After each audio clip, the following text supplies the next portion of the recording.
ये आकाशवाणी है। कहीं देर ना हो जाए। प्रस्तुत है आकाशवाणी और विज्ञान प्रसार के संयुक्त प्रयास से तैयार विज्ञान धारावाहिक कहीं देर ना हो जाए की 5वीं कड़ी।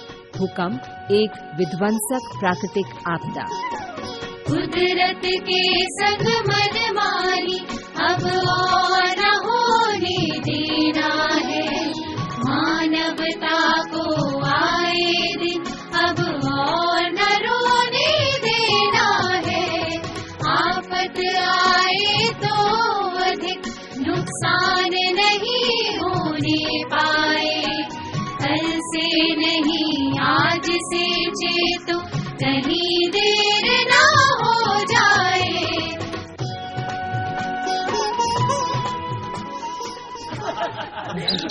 अच्छा बच्चों, एक बात बता दूं आपको, इस बार ना हम बहुत अच्छी जगह घूमने आए हैं ना। हाँ, बिल्कुल। इस बार पूर्वोत्तर भारत को देखकर काफी अच्छा लग रहा है। सच में दीदी। और यहाँ आकर एक अलग ही अनुभव हो रहा है। बच्चों, इसी बहाने मीनाक्षी बुआ से भी मिलना हो गया या नहीं? जब से वो यहाँ IIT में प्रोफेसर हुई हैं, साल में एक बार ही दिल्ली आ पाती हैं। ये बात तो है। अरे भाभी, इसी बहाने आप लोग पूर्वोत्तर घूमने तो आ गए। कहीं तो आप लोग छुट्टी मनाने या तो शिमला जाते हो या फिर केरल चले जाते हो। अरे बुआ, इससे क्या फर्क पड़ता है? छुट्टी मनाने कहीं भी जाओ, कुछ दिनों के लिए होमवर्क से पीछा तो छूट जाता है। लेकिन मोहित, याद रखना, दिल्ली चलकर तुम्हें पूर्वोत्तर पर एक सुंदर सा लेख लिखना है। अरे हाँ। तभी पापा अगली बार तुम्हें अपने साथ घूमने ले जाएंगे, समझे? वैसे मम्मी, दीदी के रहते भला कौन सा काम मुश्किल है? अच्छा मोहित, तुम तो बड़े होशियार हो, अपना काम भी सोनल से करवा लेते हो। हाँ बुआ। अच्छा भाई, अच्छा सुनो, अब हम कल सिक्किम की ओर रवाना होंगे। सारी तैयारियां कर ली है ना भाई? जी हाँ, तैयारी तो पूरी कर ली है। ये अरे फोन की घंटी बज रही है।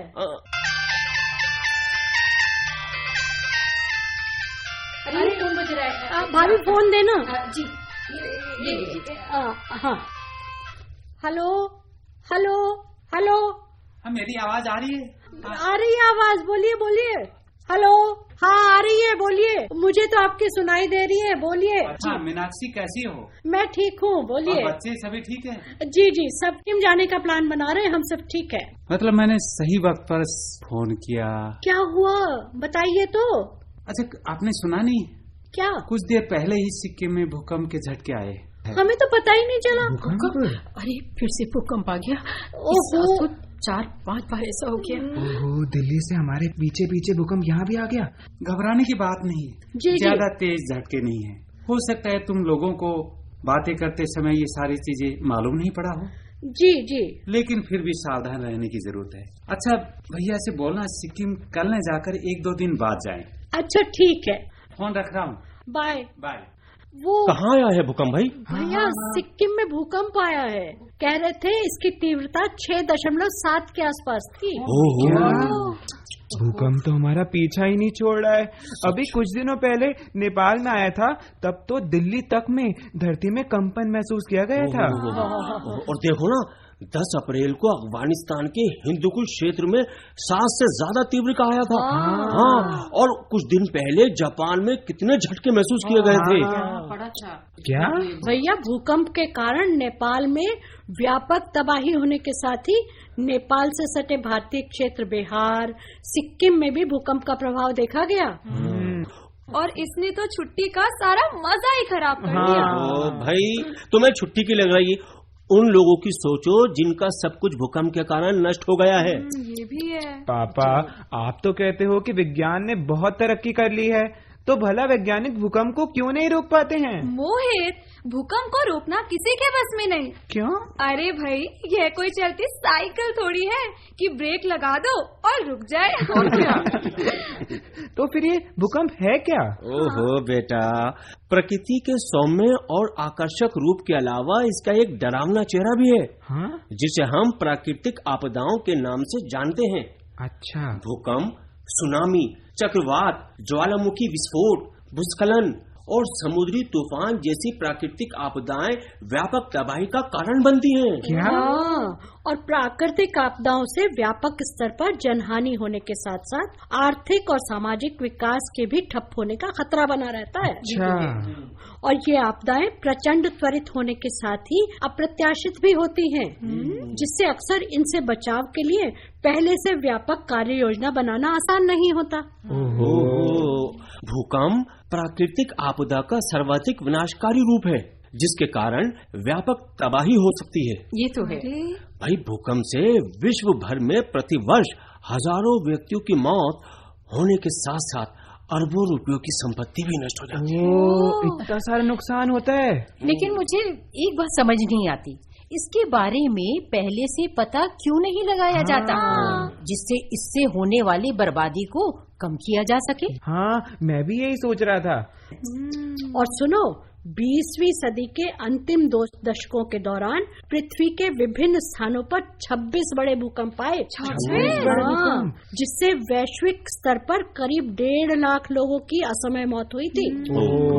और ये दुर्भाग्य ही है कि भूकंप का परिणाम अत्यंत व्यापक होने के बावजूद अभी तक इसके बारे में सही भविष्यवाणी करने में हमें सफलता नहीं मिली है। ये बात तो है बुआ। लेकिन भूकंप आता ही क्यों है?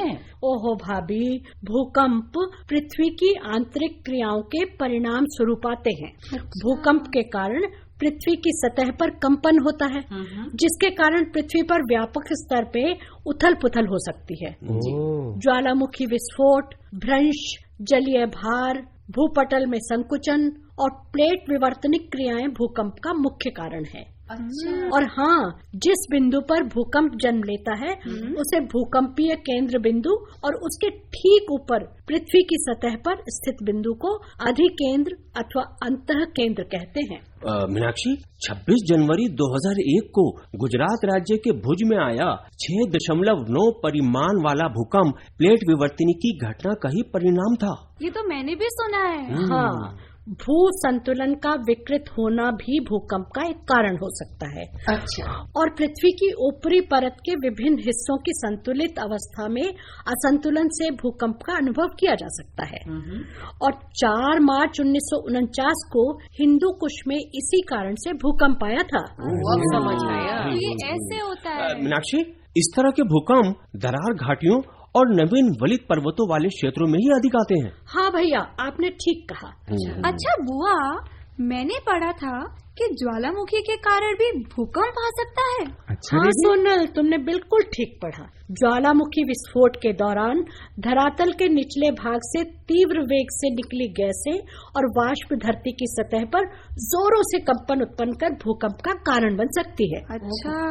ये तो रही जमीन के नीचे से दबाव उत्पन्न होने की बात, लेकिन क्या ऐसा भी होता है कि जमीन के ऊपर के दबाव के कारण भूकंप आया हो? हाँ, वैसे पूरी तरह इसका प्रमाण तो नहीं है, लेकिन फिर भी माना जाता है कि भू सतह पर अत्यधिक मात्रा में जल के एकत्रित होने से बहुत अधिक दबाव के कारण जहाँ जलाशयों के नीचे की चट्टानें खिसकने लगती हैं, जिससे वहाँ भूकंप आ सकते हैं। अच्छा। सन 1967 में महाराष्ट्र के कोयना क्षेत्र में भूकंप आने का यही कारण माना जाता है। अच्छा, वैसे बुआ कितना अच्छा होना अगर हमें पता हो कि भूकंप कहाँ आने वाला है और वह कब आएगा।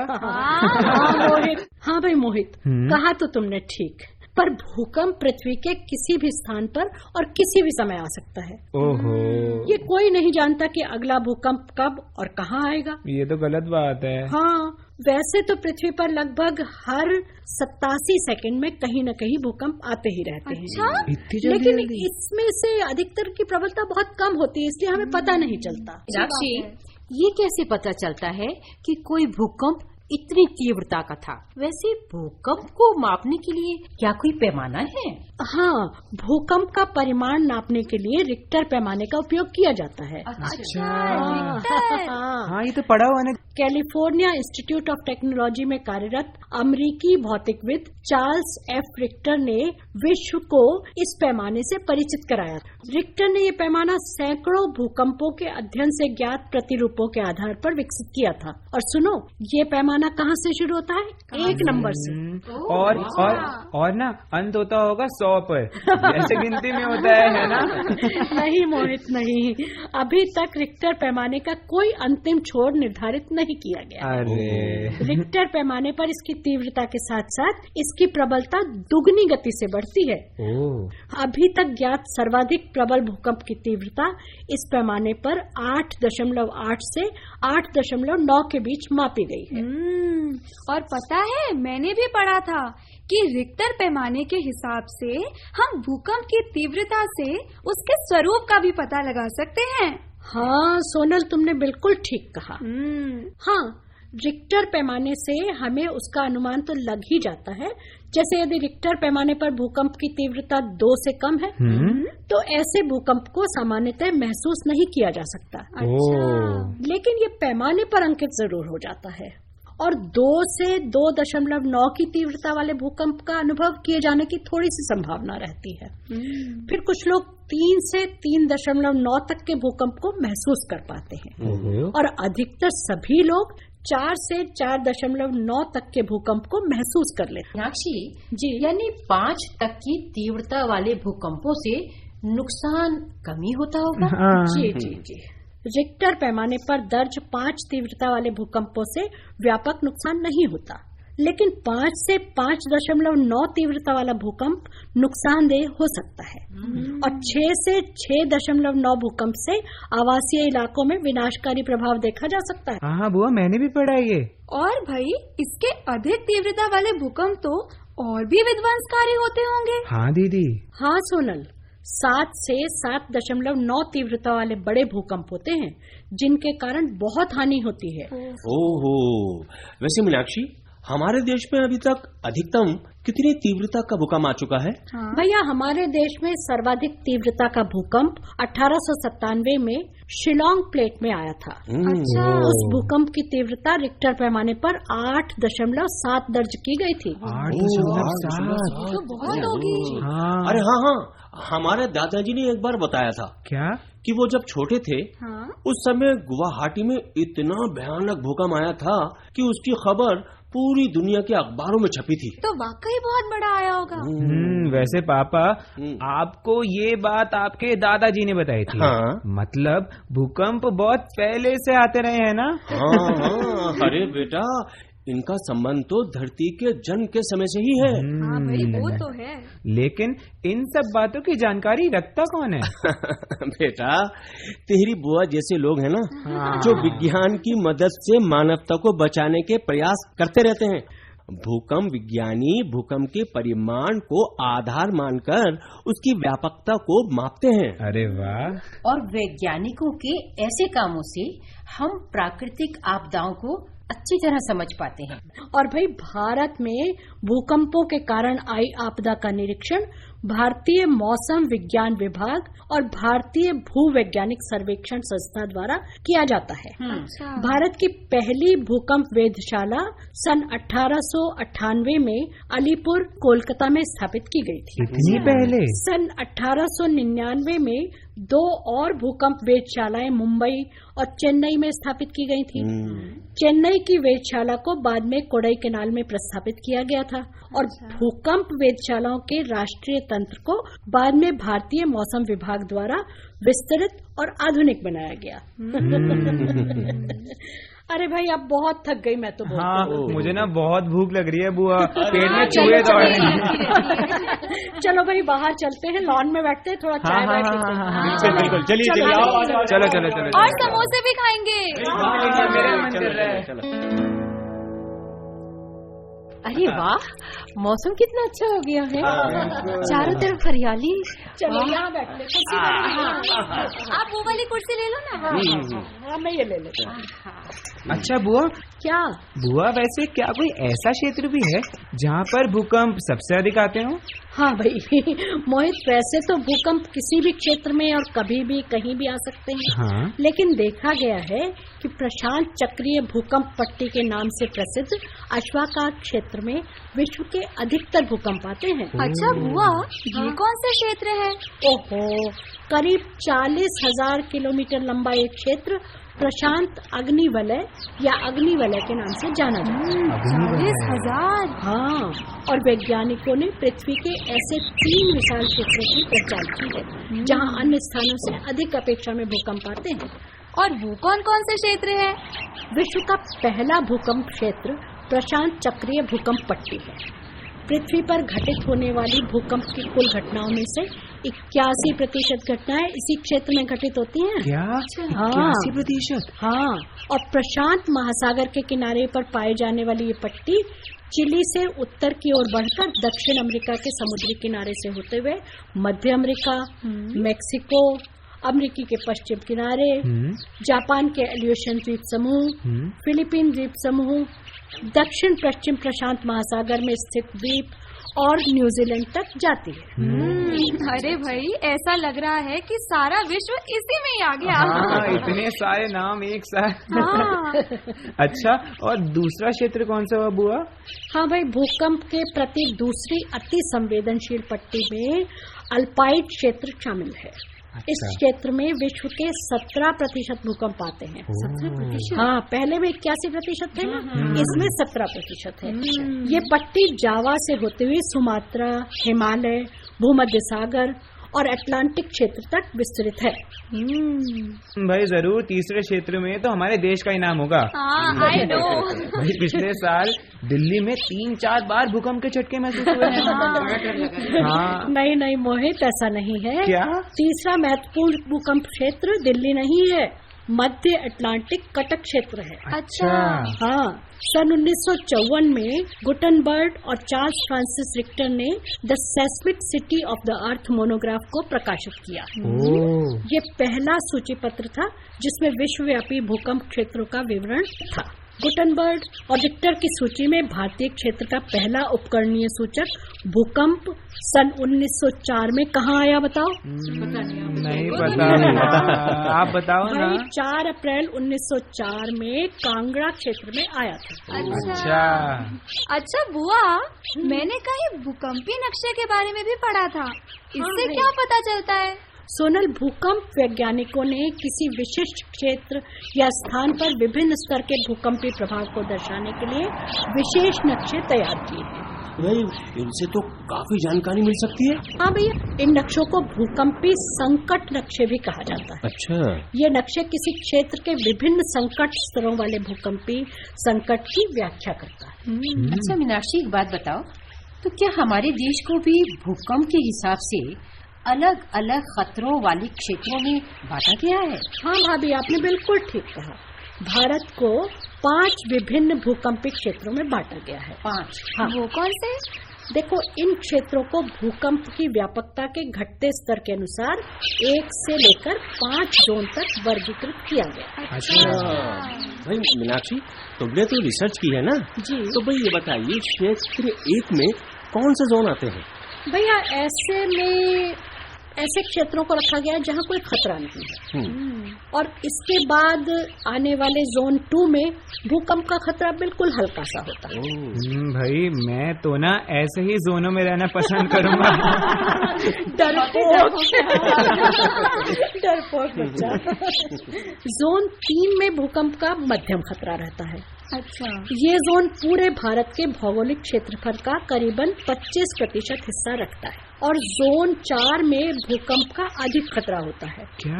पूरा गंगा का मैदान है इसमें, देश की राजधानी दिल्ली है और पूरे भारत के कुल भौगोलिक क्षेत्र का करीबन 18% हिस्सा इसी जोन में आता है।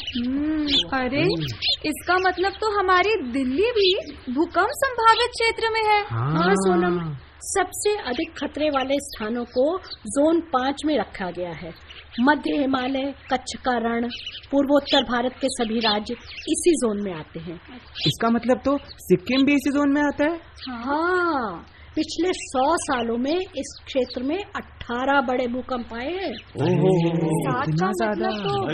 तब तो ऐसे क्षेत्रों में जान माल का काफी नुकसान होता होगा। हाँ भैया, जान माल के नुकसान के साथ साथ अधिक तीव्रता के भूकंप अनेक प्राकृतिक उथल पुथल भी कर सकते हैं। और जानते हो, सन 1950 में असम, अरुणाचल प्रदेश और तिब्बत क्षेत्र में आए भूकंप के कारण ब्रह्मपुत्र समेत अनेक नदियों ने अपना मार्ग बदल दिया था। अरे नदियों ने अपने मार्ग ही बदल दिए।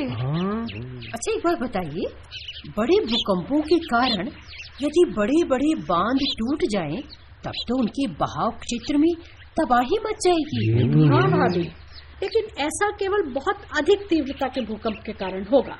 भारतीय मौसम विभाग द्वारा तैयार किए गए कैटलॉग में भारत में आए भूकंपों में 1200 भूकंपों को सूचीबद्ध किया गया है। 1200? भारत में आए कुछ प्रमुख भूकंपों के बारे में बताइए ना। भारत में भूकंप की घटनाओं का एक लंबा इतिहास है। अच्छा। फिर भी इनमें से एक घटना लोगों के दिमाग में अभी तक जमी हुई है, क्योंकि उस समय इस घटना के सारे देश को गमगीन कर दिया था। याद है तुम लोगों को? नहीं याद? भाई 26 जनवरी 2001 को जब राष्ट्रपति महोदय देश की राजधानी में गणतंत्र दिवस की 51वीं वर्षगांठ पर सलामी ले रहे थे, तब वहां से दूर गुजरात में 8:46 और 41 सेकंड पर भूकंप का तेज झटका आया। अच्छा। जिसका केंद्र भूतल में 23.6 किलोमीटर गहराई पर स्थित था। उसने तो बहुत तबाही मचाई थी। और हाँ, उस समय भूकंप आने के बाद भी 10 घंटों के भीतर कम से कम 83 छोटे छोटे झटके और आए थे। हाँ। इस भूकंप को नेपाल और बांग्लादेश में भी महसूस किया गया था। कुछ विशेषज्ञों ने इस भूकंप की तुलना 60 मेगाटन क्षमता वाले हाइड्रोजन बम के विस्फोट से की थी। हाइड्रोजन बम, वो तो बहुत ही भयानक होता है। अरे भाई, भूकंप इतने विध्वंसकारी हो सकते हैं। पर बुआ, एक बात मुझे समझ नहीं आई। क्या? कि हमारे देश में इतने भूकंप आते क्यों हैं? बेटा हाँ, मैं बताऊं। भारत में भूकंप भारतीय प्लेट और यूरेशियन प्लेट के मध्य होने वाली टकराहट के कारण उत्पन्न होते हैं। अच्छा, भारतीय प्लेट। हाँ। इसके बारे में ना मैंने ज्योग्राफी में भी पढ़ा था। हाँ, करीब 4 करोड़ वर्ष पहले भारतीय और यूरोपियन प्लेटों की टकराहट के परिणाम स्वरूप हिमालय पर्वत श्रृंखला का निर्माण हुआ था। अच्छा, हिमालय ऐसे बना था। तभी तो इसे नवीन वलित पर्वत श्रृंखला कहते हैं। और जानते हो क्या? इस क्षेत्र में पिछले 53 वर्षों के छोटे से इतिहास में 4 बड़े भूकंप आए हैं। 4? और भविष्य में इन क्षेत्रों में और बड़े भूकंप आने की संभावना से इनकार नहीं किया जा सकता। भाई बुआ, आपको तो पूरा इतिहास ही याद है। वैसे बुआ, भूकंप के दौरान होने वाली हानि मुख्यतः किन बातों पर निर्भर करती है? भाई देखो, भूकंप से होने वाला नुकसान भूकंप के कंपन की शक्ति, कंपन की लंबाई के साथ उस क्षेत्र की मिट्टी पर भी निर्भर करती है। अच्छा, कहीं आप सुनामी की बात तो नहीं कर रही हैं? हाँ भैया, कभी कभी भूकंप के कारण समुद्र में विशाल लहरें उत्पन्न होती हैं, जो किनारों पर स्थित वस्तुओं को बहा ले जाती हैं। ये लहरें भूकंप के कारण सामान्य तौर पर होने वाले विनाश को और बढ़ा देती है। इन विनाशकारी लहरों को सुनामी कहा जाता है। तो भाई सुनामी इसे कहते हैं। पूर्व उचित सुरक्षा उपायों को अपनाकर इससे होने वाले नुकसान को कम किया जा सकता है। अच्छा। भूकंप आने पर हमें क्या करना चाहिए? हाँ। भाई भाभी देखिए, सबसे पहली बात, जब भूकंप आता है तो हमें खुले स्थान की ओर जाना चाहिए। अच्छा। और भूकंप के दौरान याद रखना है, लिफ्ट का उपयोग नहीं करना। और एक बड़े भूकंप के बाद कुछ छोटे छोटे भूकंप आते हैं। अच्छा। इसलिए कुछ देर तक खुले स्थान में ही खड़े रहें। और भूकंप के दौरान यदि किसी इमारत में है, बाहर नहीं जा सकते, तो किसी मजबूत मेज के नीचे अपने आप को सुरक्षित कर लेना चाहिए। अच्छा। और भूकंप के दौरान पेड़ या फ्लाईओवर के नीचे खड़े नहीं होना चाहिए। हाँ बुआ, हमारे स्कूल में भी ना इस चीज की ट्रेनिंग दी जाती है। हमारे यहाँ भी हमें नीचे खुले में ले जाया जाता है। हाँ, और पता है मैंने ये सब डिजास्टर मैनेजमेंट सब्जेक्ट में भी पढ़ा था। हाँ। और बुआ, अब पता है जब भी भूकंप आएगा ना, तो मैं ये सारी चीजें याद रखूंगी। बिल्कुल, और मैं भी याद रखूंगा। अच्छा मीनाक्षी, यदि किसी कारणवश भूकंप की तैयारी पहले से नहीं है, तो क्या भूकंप के बाद भी जान माल की हानि को कम किया जा सकता है? हाँ भाभी, बिल्कुल किया जा सकता है। भूकंप के बाद व्यापक स्तर पर कुशलता से राहत कार्यों का संचालन कर हताहत होने वाले लोगों की संख्या में कमी लाई जा सकती है। वैसे बुआ, लोगों की जान बचाने पर कितना सुकून मिलता होगा ना। हाँ मोहित, ये तो तुमने सही कहा, किसी की जान बचाने से बड़ी बात कोई होती नहीं। बिल्कुल है ना। और मुसीबत में फंसे लोगों की रक्षा करने की तो हमारे देश में परंपरा रही है। वैसे पापा, आपने एक चीज नोटिस करी? पक्षी एकदम से चहचहाने लगे हैं ना। भाई मीनाक्षी, आपकी बातें सुनते सुनते पक्षी भी सचेत हो रहे हैं। और भाई होना भी चाहिए, इनकी बातें ही इतनी अच्छी हैं। पापा, मैं सोच रहा हूँ सबसे पहले दिल्ली चलकर अपने घर के बिल्डिंग की जांच कराए भाई कि वे भूकंप प्रतिरोधी है भी कि नहीं। हाँ भाई, ये बहुत अच्छी बात कही तुमने। जरूर कराएंगे भाई, जरूर। भाई मोहित, तुम ये काम संभालो और मैं पता है क्या करने वाली हूँ? क्या? मैं तो अपनी सहेलियों को भूकंप के बारे में बताऊंगी, जिससे वो भूकंप के बारे में अपने मम्मी पापा और रिश्तेदारों को भी बता सके। हाँ भाई सोनल, तुमने बहुत अच्छी बात करी, तालियां हो जाए। Thank you. और भाई इसी तरह से हम एक दूसरे को भूकंप की जागरूकता की जानकारी दें, तो इससे अच्छी बात क्या हो सकती है। तो भाई प्राकृतिक आपदाओं का सामना करने के लिए जागरूकता ही है बचाव। मानव जनित आपदा हो या कुदरत का हो कोई कहर, जागरूकता और सूझबूझ से मिल जाती है नई डगर। जो इंसान सजग हो जाए वही सुरक्षित हो जाए। कल से नहीं आज से चेतो, कहीं देर ना हो जाए। कहीं देर ना हो जाए। अभी आप आकाशवाणी और विज्ञान प्रसार के संयुक्त प्रयास से तैयार विज्ञान धारावाहिक कहीं देर ना हो जाए की 5वीं कड़ी सुन रहे थे। आलेख व अनुसंधान नवीन कुमार गुप्ता, समन्वय डॉक्टर आर गोपीचंद्रन और डॉक्टर BK त्यागी, निर्देशन डॉक्टर RS यादव, प्रस्तुति सहायक अरविंद शर्मा और इस कड़ी के प्रस्तुतकर्ता थे दिलीप झा।